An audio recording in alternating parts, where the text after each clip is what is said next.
am lost. I don't have a phone or money. She an undercover cop. No, she ain't no cop. That's the bitch from the news. I'm not a cop. I am bitch from the news. I'm getting you out of this house. Come on, let's go. Fine, but I'm wearing these sweatpants. No, you're gonna wear something slutty like Denise. I don't own anything slutty like Denise. Why is it so loud in here? Shot time! Already?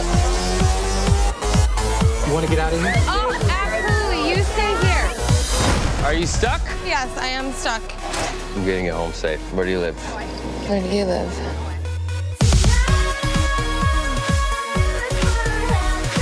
Do you trust me?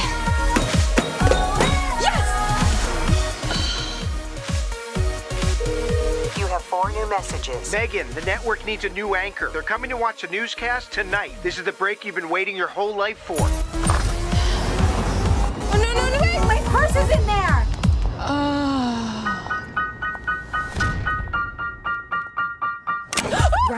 Keep walking. Thank God. We have you on video soliciting those cars. We see you out here again, and you will go to jail. You're not gonna help me? Keep going. Okay? I don't want to get in on your business. Sneaking up on me is a bad idea. You better get lost. What are you doing? I'm getting lost. Go get lost somewhere else. Bitch, why are you so fast? I've been talking out of school. Where's Megan? I don't know. She just took off. Time to get where I'm going. If I'm out with the clowns, it will slow me down. The network is coming to see Megan today. If you were Megan Miles, where would you be? Oh my God, there's a woman in a yellow dress trying to cross the freeway. I could really use a friend right now. You just let me borrow your bike. Okay, you're an angel. Show me your boobs and I'll let you borrow my bike.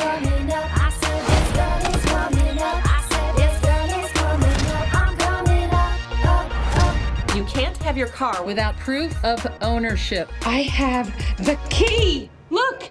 Boop, boop. See the boop? You can't block a boop, boop with your hand. Boop, boop.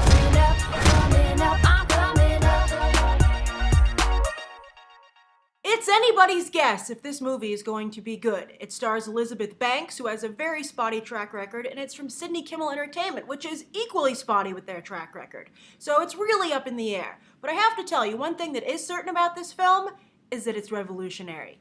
Yes, this small, cheap comedy that's come out of nowhere is a major revolution for women on film. It is so exciting, and I can't believe I haven't heard of this film up until now. It was not on my radar. Now it is front and center.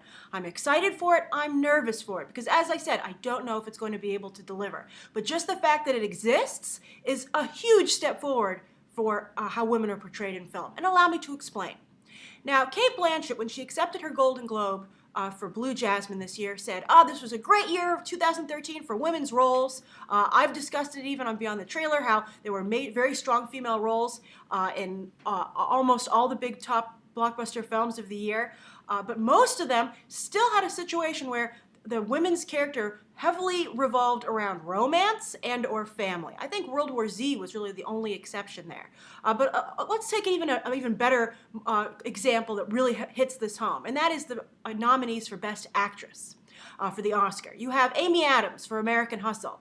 She is a grifter, but she uses sex and the lure of a romantic relationship to accomplish her scams. And she's not even in control. She's second in command to her boyfriend, who's married, and she's his mistress. And she's totally at the whim of these guys. And so she has to really use her sex appeal to survive. So that's one nomination. Then you have Cate Blanchett, who's basically having a nervous breakdown because her husband didn't come through in terms of supporting her emotionally or financially. And her only lifeline, she feels, is to marry another guy, and when that falls through, she just goes off the deep end.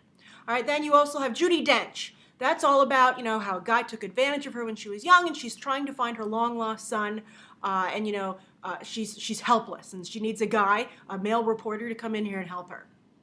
Then you have Sandra Bullock in Gravity. It's no secret I've had major problems with that film, but Sandra Bullock, despite she was a female astronaut, all of her the emotional core of the story there was the sadness of her son's death. And also that she wasn't a very strong female astronaut. And the only reason she succeeds is because George Clooney, even though it's a hallucination, this guy comes in and tells her how to save herself. And she credits him. She's not like, oh, thank goodness I had that hallucination. I'm glad George Clooney showed up and told me how to drive this car. Because women are horrible drivers. Okay, and then you have Meryl Streep in August Osage County, where she's a mom, and the whole movie is about how she's pushing away her kids and her relationship with her husband. So you have a situation still where, well, there are still very well realized roles. And I'm not saying these roles aren't a step forward. They are. And these important movies have led to this next step with Walk of Shame. And I hope that I hope Walk of the Shame is the beginning of a new evolution of women in film. But even also films I wanted to point out, like Hunger Games, the highest grossing domestic film of the year, but still, Katniss, why does Katniss do what she wants to do? It's not for the revolution, even though that ends up being what happens, but it's to protect her family, and her main concern is protecting Peeta. And she's, another plot point is being torn between Gale and Peeta.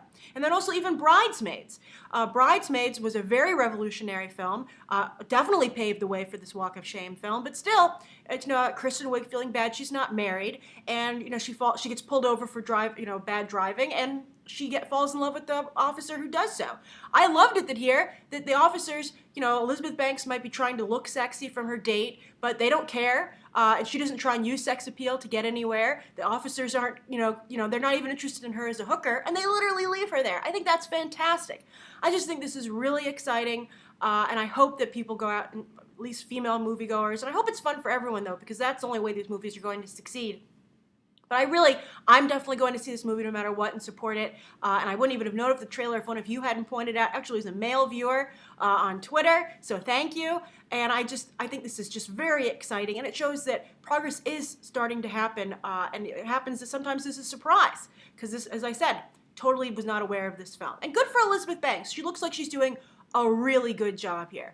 I think she looks great in the role. I think, you don't have to, I think there's often been this situation where it's like women, if they're considered, traditionally attractive, they have to play these romantic kind of roles. But, I think she looks fantastic. But I think it's really important. She looks great, but then she forgets about it. And she just commits to the comedy, and I think that's fantastic. So I think kudos to her, kudos to the whole team behind the film. It's actually a guy who's worked a lot with Adam Sandler. He written and directed it. I believe Stephen Brill. Again, not a great track record, so I'm nervous about the end result, but I'm definitely going to be there. So I'm curious, how do you guys feel? Other female viewers, are you as excited about this as I am?